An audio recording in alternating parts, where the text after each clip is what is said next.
you so much, Kulkarni जी, दुआ जी, for joining us. और पहले मैं आपसे सवाल पूछूं, प्रश्न पूछूं, पहले तो मैं अपने आप को बहुत भाग्यशाली मानती हूँ. सौभाग्य है मेरा कि आप दोनों से मैं बात कर पाई और IIM कलकत्ता में बैठ के आप लोगों के साथ सेशन मॉडरेट कर रही हूँ. बहुत भाग्यशाली खुद को इस वक्त समझ रही हूँ मैं. हम फ्यूचर बिल्डिंग की बात करने जा रहे हैं और IIM कलकत्ता, जहाँ पे फ्यूचर लीडर्स हमारे साथ अभी फिलहाल मौजूद हैं. भारत की बात करें, कुलकर्णी जी, सबसे पहला सवाल मेरा आपसे ही होगा. आप एक बड़े पद पे रहे हैं, आपने डिफेंस को काफी करीब से देखा है. आपको क्या लगता है कि इन 5 सालों में 2-3 बड़े बदलाव ऐसे क्या हुए जो इंडिया की डिफेंस मैन्युफैक्चरिंग के लिए एक बड़ा कदम है और इंडिया एक डिफेंस मैन्युफैक्चरिंग हब बन सकता है? बहुत बहुत धन्यवाद. मैं कहूँगा कि पिछले 5 साल और थोड़ा सा और अगर हम पीछे जाएं, और खासकर जिस प्रकार से भारत ने सोचा है आत्मनिर्भर होने का, और आत्मनिर्भरता बहुत जरूरी है.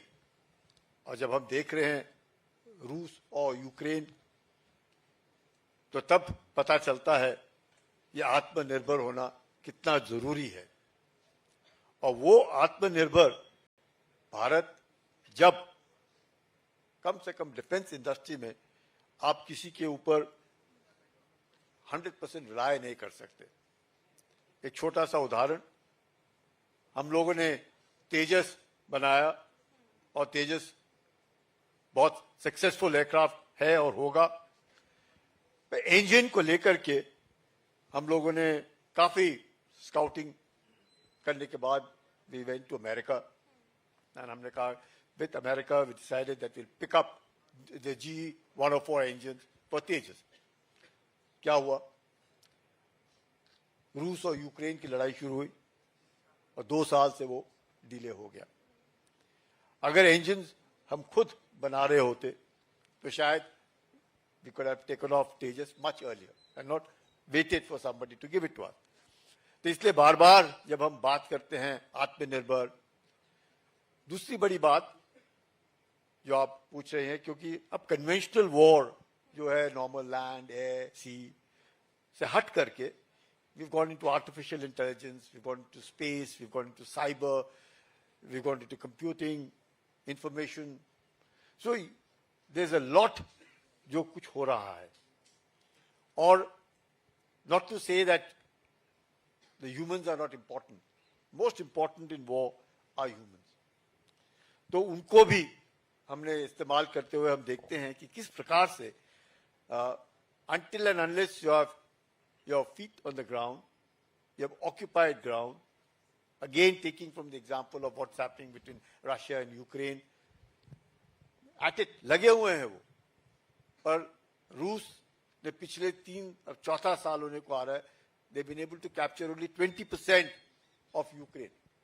और वो 20% को लेने के लिए we don't know कितने हजारों लाखों लोग मर गए या घायल हो गए.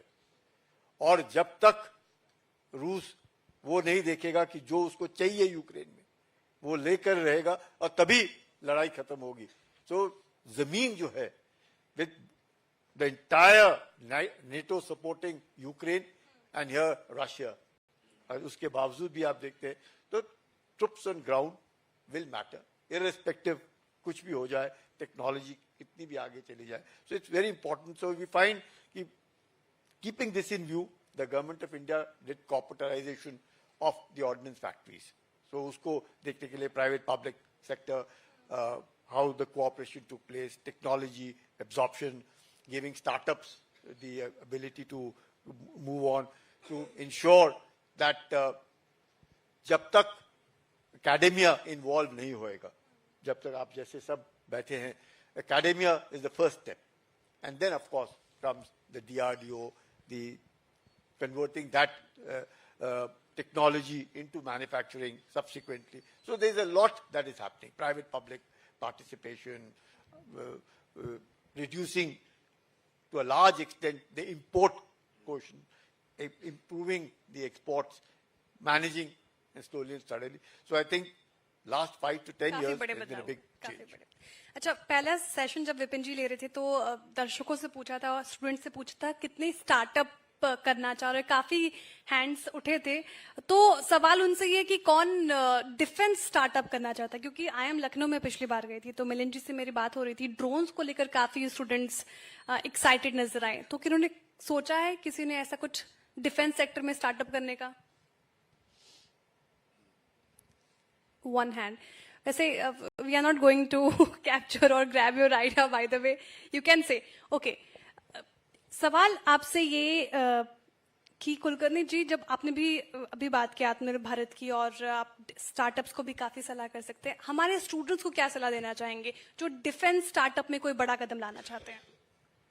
You know, surprisingly, maybe lack of information might lead to thinking कि एक हाथ खड़ा हुआ डिफेंस में क्या है.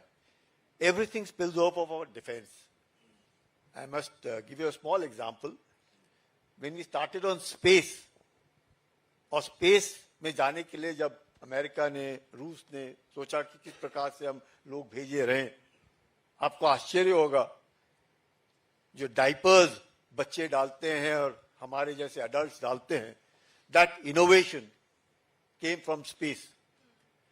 Because if you have to put people in space, how do we ensure? अब आपने देखा कि कोई 40 दिन के लिए गया, 400 दिन रह करके आ गया, या कैसे रखना है? So many activities, normal human activities have to be done. So how do we sustain that human being in space for so long? And from that came a diaper. और आज हम देखते हैं सारे बच्चे हिंदुस्तान में, मुझे लगता है कहीं ना कहीं, even everybody is using diapers. कौन सोच सकता था? सारे के सारे, आई थिंक मे बी 30-35 साल पहले सब लंगोट बच्चों की, you knew कि इस घर में बच्चा पैदा हुआ है, because the langots were tied up everywhere. And today you find diapers have taken on. So it's a spill off of the space warfare. Similarly, you find a lot of things that happen, especially drones, drone technology of late that we've seen, and बहुत ज़्यादा काफ़ी है जो startups drone में है. And then we find artificial intelligence and communication. These are two things जिसमें civil is far ahead, जिसका we are trying to absorb into military, how to go about it. DRDO करता है, then how to go about it. So ये जितने भी startups हैं, whether it is in drone, whether it is in communication, because everybody wants safe and secure communication. That's the most important thing. जब communication it should be safe and secure. Second, cyber. How to ensure that cyber warfare, how do we prevent our own, because we are digitized. The world, I think पूरे विश्व में अगर digitization काफी हद तक बहुत successful हुआ है, it's in India, where everybody is digitized. किसी के जेब में आजकल पैसा नहीं है, it's just a mobile and is transacting everything. So that's a huge amount. So you can't afford to be cyber, nothing should fall wrong into wrong hands. So cyber हुआ, artificial intelligence हुआ, drone warfare हुआ, communication हुआ, even small things, because कोई भी हवाई जहाज भी बनाना हो, tanks बनाने हो, submarine बनानी हो, कुछ भी बनाना है, there are hundreds of people who are involved into that manufacturing. So you don't have to make, and if all defense things are capital intensive, कोई भी चीज सस्ते नहीं आती है, because it involves a lot of money. So that is the reason why I think startups, please go ahead. You have any doubts after this also, you can ask me. We will ensure that you have a good startup for the defense industry. Agree sir, काफी सारे options बताए हैं आपने. Mister दुआ, coming to you sir, आप commerce और industry union secretary रहे उस वक्त जब मेक इन इंडिया की शुरुआत हो रही थी. 10 साल बाद अभी हम मैन्युफैक्चरिंग के ऊपर बात कर रहे थे. मैन्युफैक्चरिंग जीडीपी का मात्र 16 से 17% शेयर है. आपको क्या लगता है कि इंडिया में, भारत में ऐसे कौन से बड़े चेंजेस लाने जरूरी हैं जो 2035 तक या फिर मान लीजिए 40 तक भी 27% मैन्युफैक्चरिंग शेयर हो सके? श्रेया जी, धन्यवाद, आपने मुझे ये अवसर दिया. मैं एक जो अभी जनरल साहब से आपने प्रश्न पूछे थे, थोड़ा सा जो आपने प्रश्न पूछे थे डिफेंस मैन्युफैक्चरिंग के बारे में और इनोवेशन के बारे में कि एंटरप्रेन्योर्स, मैं इतना ऐड करना चाहूँगा जनरल साहब कि डिफेंस में अब भारत में वस्तुएं बननी शुरुआत हुई है तो ये है पिछले 20 साल में। उससे पहले पूरी डिफेंस की हमारी रिक्वायरमेंट सरकारी संस्थाएं ही बनाती थी, चाहे आपकी ऑर्डिनेंस फैक्ट्रीज हों या HAL या हमने जो 8-10 दूसरी पब्लिक सेक्टर अंडरटेकिंग्स बनाई थी।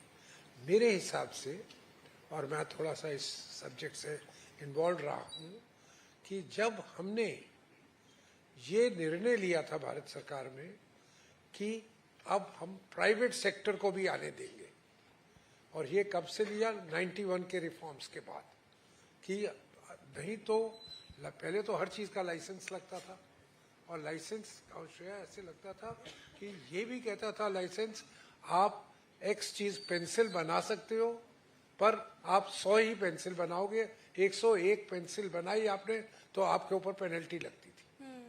तो हम जब इस माइंडसेट से निकले, हमने डिफेंस को ओपन किया कि प्राइवेट सेक्टर भी आ सकता है, छोटा हो या बड़ा हो।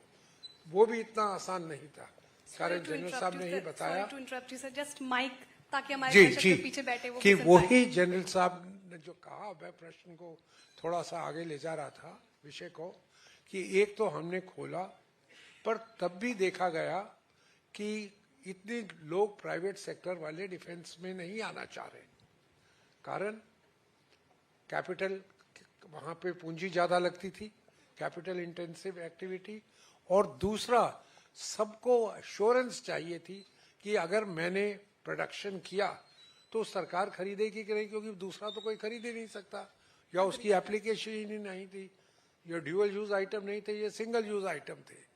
तो जब सरकार ने फिर एक एक सरकार से ये शुरुआत किया, पिछली सरकार ने, इसके सरकार ने 2005-6 में निर्णय लिया गया था कि हम जो डिफेंस में इतना पैसा लगा के आएगा, हम उसको एश्योरेंस भी देंगे, आप बंदूकें बनाओगे, गन्स हम आपसे लेंगे। भारत फोर्स ने तभी सोचा कि मैं गन्स में इतना पैसा लगाऊं, शायद मेरा टेक ऑफ हो जाएगा। लार्सन एंड टूब्रो, जो आज डिफेंस का सबसे बड़ा प्लेयर है प्राइवेट सेक्टर का, इसी कारण आया कि भारत सरकार ने कहा हमने आपकी कैपेबिलिटी जज कर ली है, आप कर सकते हैं, क्योंकि आप दूसरे इंजीनियरिंग प्रोडक्ट्स में कर रहे हैं, तो हम आपको ये एश्योरेंस दे रहे हैं कि अगर हमारा टेंडर निकला 1000 गन्स खरीदने का, 500 का ऑर्डर हम बाय नॉमिनेशन लेंगे, टेंडर में नहीं डालेंगे। ये बहुत महत्व की चीज रही है। और आखिर का मैं कहूँगा जो पॉलिसी चेंज आया और जिससे डिफेंस चला है, डिफेंस प्रोडक्शन, वो है कि हमने पहली बारी 2005-6 में खोला था कि फॉरेन इन्वेस्टमेंट डिफेंस इंडस्ट्री में आ सकती है। नहीं तो पहले भारत सरकार ही बनाएगी, प्राइवेट कोई बना नहीं सकता, विदेश से जो पूंजी आती है, फॉरेन इन्वेस्टमेंट तो डिफेंस में ना ही था। तो मुझे याद है हमने शुरुआत किया था कि 24% आने देंगे, 76% हम इंडियन एंटरप्रेन्योर लेगा या इंडियन सरकार लेगी। वो अब बढ़ते बढ़ते आ गए हैं हम 74% पे, कि 74% जो 24% से शुरुआत हुआ था, हमने 26 नहीं दिया, क्योंकि 26% देते तो कोई भी रेजोल्यूशन, आप लोग सब पढ़ते ही हैं कंपनी लॉ वगैरह में जो पॉइंट्स आते होते हैं, 26% में आपने कोई मेजर स्ट्रक्चरल चेंज करनी हो तो वो, क्योंकि 75% मेजॉरिटी चाहिए, तो 26% हम देने को तैयार नहीं थे कि यह आदमी रोक लेगा। तो पर आज जो माइंडसेट बदल गया है वो इस कारण है क्योंकि ये ओपनिंग अप हमने किया, और इस रूप से अब अपेक्षा है कि इंडिया, आप सबको शायद मालूम ही होगा, सबसे बड़ा डिफेंस इंपोर्टर दुनिया में कौन था 3 साल पहले? भारतवर्ष। अमेरिका बनाए इंपोर्ट नहीं इतना करता। तो कोई भी कंट्री, एक स्वीडिश इंस्टीट्यूट है सिप्री, तो सिप्री हर 3-4 महीने बाद रिपोर्ट की किसने कितना खरीदा, कितना इंपोर्ट, भारत उस लिस्ट में टॉप पे रहा है पिछले 20 साल। सबसे ज्यादा खरीदने वाला इंपोर्टेड काम भारत ने किया। अभी हमारे इंपोर्ट्स कम इतने नहीं हुए, कारण आज ये स्लोली होगा, पर हमने एक्सपोर्ट करना शुरू कर दिया। हमारी ब्रह्मोस के लिए भी ऑर्डर्स आ गए, कुछ HAL के भी आ गए। HAL कैसे चली? HAL कंपनी बनी हुई थी, आपको याद है, 65 साल पहले, आज की नहीं बनी। और 65 साल में 50 साल तो वो ओनली मिक्स ही बनाती रहेगी, क्योंकि मिक्स के लिए सारी टेक्नोलॉजी रशिया ने दी। रशियन इंजीनियर्स नासिक में आके बैठ गए, बेंगलोर में बैठ गए और कोरापुट में जाके इंजन बनाए उन्होंने। पर जब हमने ये चीजें बाकी लोगों को आने करने दिया, कंपटीशन भी आने दिया, उससे ही ये आगे जा पाया। मैं इसके ऊपर ज्यादा विश्लेषण नहीं करना चाहूंगा, पॉलिसी के नजरिए से बड़ा बदलाव पॉलिसी का फर्क बहुत पड़ता है। बहुत। और मैं उम्मीद करता हूं कि इंपोर्ट पोजीशन में हम नीचे आते जाएंगे और साथ साथ हमारे एक्सपोर्ट बढ़ते रहेंगे। कारण ये अब लोगों को विश्वास हो गया है कि ये भारत सरकार ही नहीं, DRDO ही नहीं बना रही, ऑर्डिनेंस फैक्ट्री नहीं बना रही, बट बड़ी कंपनियां मिलके जिन्होंने अपनी टेक्नोलॉजी ट्रांसफर किया है पब्लिक सेक्टर अंडरटेकिंग को, या अपने आप ये सहभाग करके इंडियन प्रोडक्ट भी लड़ाई में चलेंगे। अब वो तो हो गया, ये तो असाइड था। सवाल अब था कि आपने अब जो आगे क्या करना है? अब आगे आपने जो मेन प्रश्न पूछा है कि मैन्युफैक्चरिंग, मैं ये कहना चाहूंगा कि 26% मैन्युफैक्चरिंग या 27%। मैं थोड़ा सा अनुभव है, केंद्रीय सचिव रहा, महाराष्ट्र सरकार का रहा सचिव इंडस्ट्री में ही, और पहले भी मैं एक दो बारी और इंडस्ट्रियल कंपनीज वगैरह का मैनेजिंग डायरेक्टर CMD रहा हूँ। कि मेरा कहना है, मैं मूल प्रश्न पूछता हूँ even while sitting as secretary industries, कि आप इंडस्ट्रियलाइज क्यों होना चाहते हो। भारत सरकार में मैंने नीति आयोग का प्रेडिसेसर होता था प्लानिंग कमीशन, मैंने ये क्वेश्चन रेज किया कि आपकी जब कंपैरेटिव एडवांटेज देश की है एग्रीकल्चर, प्राइमरी इंडस्ट्रीज और लेबर इंटेंसिव मैन्युफैक्चरिंग, आप क्यों जाना चाहते हैं? इतना आपका जो कैपिटल शॉर्टेज है, आप लगाना चाहते हैं कैपिटल इंटेंसिव इंडस्ट्री में। ठीक है, लगाइए जहां स्ट्रेटेजिक इंडस्ट्री है, कि आप डिपेंड दूसरे को ऊपर नहीं करना चाहते। स्टील आप बनाना चाहते हैं यहाँ पे, क्योंकि स्टील स्ट्रेटेजिक है, आपका हर जगह प्रयोग होगा, आप उसमें करिए। पर हर चीज यहाँ बनाने के लिए आपको जो चीजें जो लाजमी होती है, कंपल्सरी, वो भारत में अगर है तभी आप इंडस्ट्रियलाइज करिए। अब बिहार की इलेक्शन परसों जीते, कल डिस्कशन शुरू हो गई थी कि how to industrialise Bihar. Very important question. नहीं, मैंने अपना ऑफ कर दिया। I was on a channel, I did not want to answer this कि ये पहले दिन ही शुरू कर दो। चाहे I wrote an article in a newspaper on saying how should Bihar be industrial, how should Bihar की प्रोग्रेस होनी चाहिए, only 3 weeks ago before the election था। उसके अंदर मेरा कहना है, जिस प्रदेश में कंपैरेटिव एडवांटेज जिस चीज की है, बिहार में आप बिहारी काम करता है, सॉरी जो बिहारी दोस्त बैठे होंगे यहाँ पे, वो बिल्कुल फिर आपको उत्तर मैं केयरफुली दूंगा कि आप लोग काम करते हैं जब बिहार से बाहर जाते हैं। बिहार में बैठे हुए आप जितनी मर्जी पॉलिटिक्स में चर्चा कर लो, कर्पूरी ठाकुर से लेके आप हर आदमी का विश्लेषण कर पूरा डिटेल में बात कर लेंगे। आपको ये फिक्र नहीं कि मेरा अगला खाना कहाँ से आएगा, आप वो कहते हैं कि साथ वाला दे देगा या भगवान दे देगा। तो वो चीज अगर हो तो वो इंडस्ट्री में नहीं चलेगी। माइंडसेट, हाँ, इंडस्ट्रियल कल्चर चाहिए आपको। डिसिप्लिन जो कहा गया था कि डिसिप्लिन चाहिए, या उससे पहले भी बात हो रही थी, तो मैं ये कहना चाहता हूँ कि आप देखिए किस चीज के लिए बिहार अच्छा है। बिहार में सबसे ज्यादा पानी है, अगर कोई प्रदेश हो, 3 नदियां पेरिनियल, गंगा, कोसी, सरयू बहती है। एक जमाना था जब when you threw a pick, पानी 6 फुट से निकल आता था, आपको कुआं नीचे तक नहीं खोदना पड़ता था पानी लेने के लिए। तो बिहार फिट है primary industries, value added primary industry. जरूरी नहीं है कि आप गेहूं चावल या मेज, भुट्टा काफी होता है, आप मूव करिए हायर वैल्यू पे। आप वो लैंड सुटेबल है हॉर्टिकल्चर के लिए भी। आपके लिए कई फ्रूट्स हो सकते हैं। मुजफ्फरपुर में लीची होती है, जो बॉर्डर पे सारा देहरादून और मुजफ्फरपुर 2 ही जगह से लीची आती है, तो आप उसको देखिए। और आम, वहाँ जिले में आम हो सकते हैं।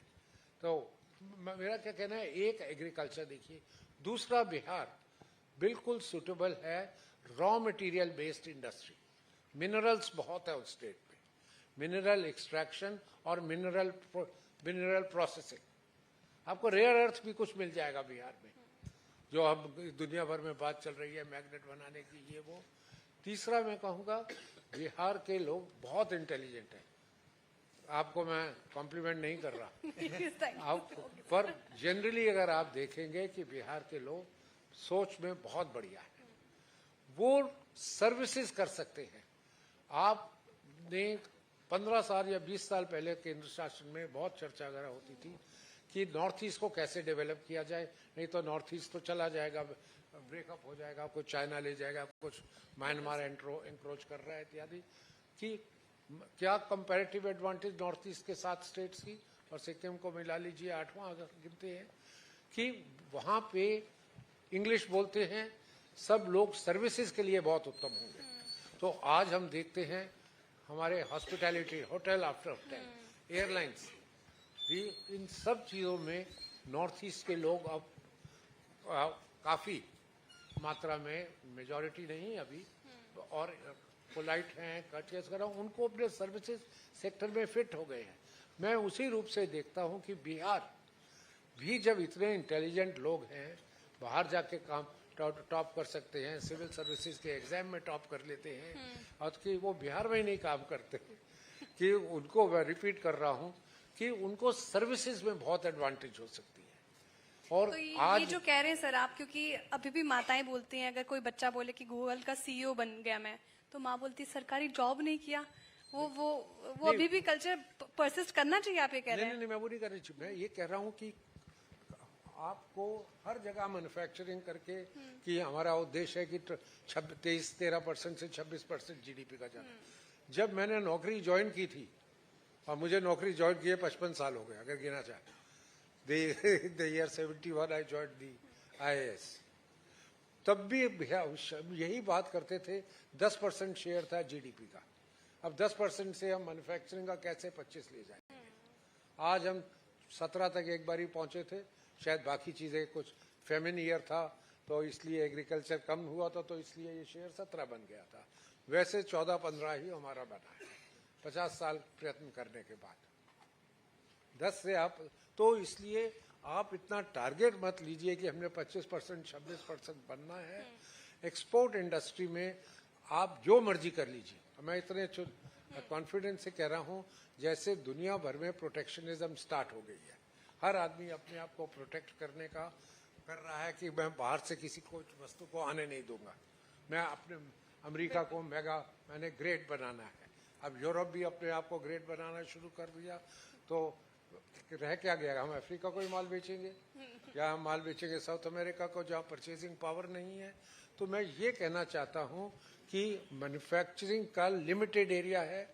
एक्सपोर्ट इंडस्ट्रीज में आप जितना भी सिर्फ अपना एफर्ट लगा लेंगे, market global share in manufacturing इतना जल्दी नहीं बढ़ेगा।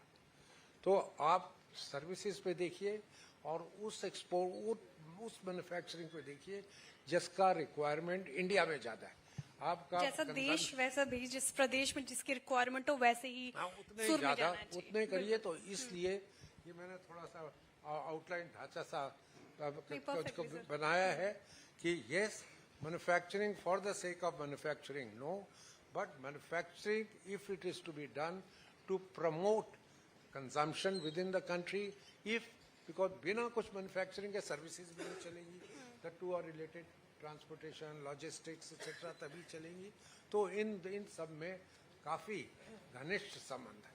बिल्कुल, बहुत शुक्रिया सर, मिस्टर दुआ एंड मिस्टर कुलकर्णी, हमारे साथ बातचीत करने के लिए। काफी ज्यादा सवाल थे जहन में, लेकिन समय की थोड़ी पाबंदी है, अभाव है, इसलिए बहुत शुक्रिया आप दोनों के हमारे साथ जुड़ने के लिए, इतने अच्छी तरीके से सारे सवालों के जवाब देने के लिए। बहुत शुक्रिया आपके वक्त के लिए। Thank you.